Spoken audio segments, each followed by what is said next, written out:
Very much, Mr. Speaker, and thank you for this opportunity. First, let me start by appreciating His Excellency the President for nominating me for a second time to serve this Republic, and should I be approved by this House, I will do it with dignity and vigor.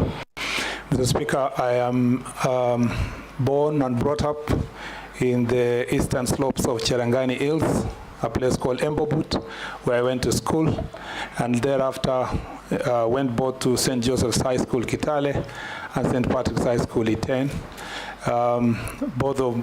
Both schools are sports giants. As a matter of fact, St. Joseph's Kitale did exceptionally well this year in the football matches, but St. Patrick's High School has always been known to be the athletics powerhouse.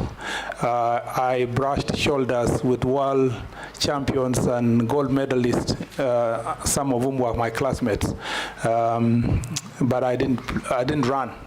Instead, I was a footballer, Mr. Speaker, and I did fairly well based on the standards then in the district.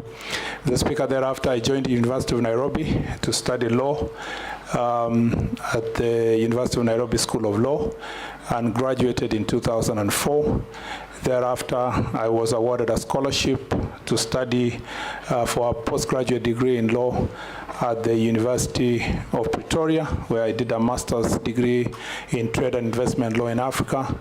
And thereafter, I also went to the American University Washington College of Law, where I did another degree, a master's degree in international law. Mr. Speaker, I was in between. Before the master's program, I did my privilege and was admitted I actually was awarded a diploma in law, and thereafter admitted to the bar. Mr. Speaker, upon return from the United States in 2007, I was employed to teach at the Catholic University of Nairobi, where I am very proud of the first cohort of my students in my time, one of whom is the President of the Law Society of Kenya.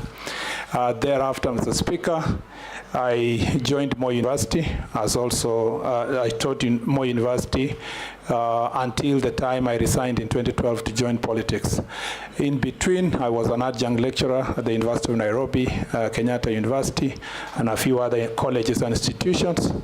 And Honorable Junaid Mohammed was a beneficiary of that knowledge, Mr. Speaker, in the legal profession. Mr. Speaker, other than that, I need to say that the most relevant part of this experience in the university and college, Mr. Speaker, is the fact that throughout my tenure from high school to the university, I was a student leader. As a matter of fact, at the University of Nairobi, I was the first student to be elected to the President of the Law Society in my second year. And Mr. Speaker, I also served as chair for SONU for a short period of time as we reconstituted SONU. And Mr. Speaker, I also was the CU chair, not just for the University of Nairobi, but all the CUs in the country. I am a product of student movement. I have been brought up, mentored, both in Christian leadership circles and also in the political movement of students. When you say CU means Christian Union. Christian Union, yes. Someone can think it's Cafeteria Union. It's not CCU at the University of Nairobi. It's actually, Mr. Speaker, the Christian Union. Mr. Speaker, I was the president of the Fellowship of Christian Unions leadership across the country. Mr. Speaker, beyond that, I need to say that I also was a board member of the Youth Agenda, where our focus was to make sure that we mainstream youth issues. Mr. Speaker, I have worked with many civil society, both as a consultant, but also as a volunteer in the board. I do a lot of sports-related issues.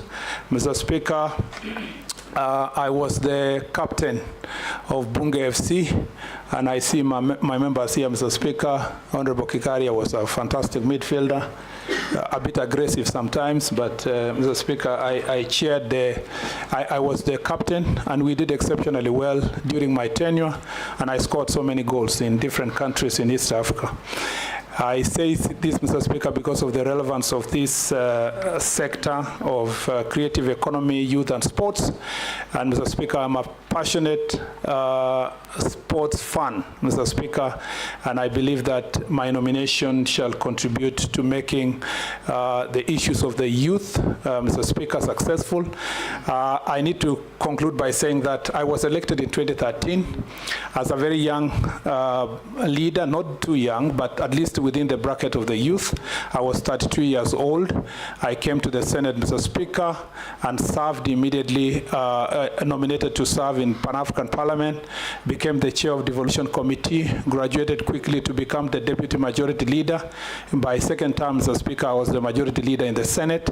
And Mr. Speaker, in my third term, in all these situations, the people of Elgeyo-Marakwet County elected me 3 times by a minimum of 75% of the votes. As a matter of fact, the last term, I was elected by 90% of the votes. Mr. Speaker, in all these processes of leadership, I got an opportunity to serve as a cabinet secretary for roads and transport, a position I held for until the 11th of November, 11th of July, when the president dissolved the cabinet. Mr. Speaker. He didn't dissolve, he dismissed. Yes, Mr. Speaker. Yes. Until then, I served in that capacity, Mr. Speaker. I thank you. Thank you, Honorable Murkomen. Welcome. I'll now invite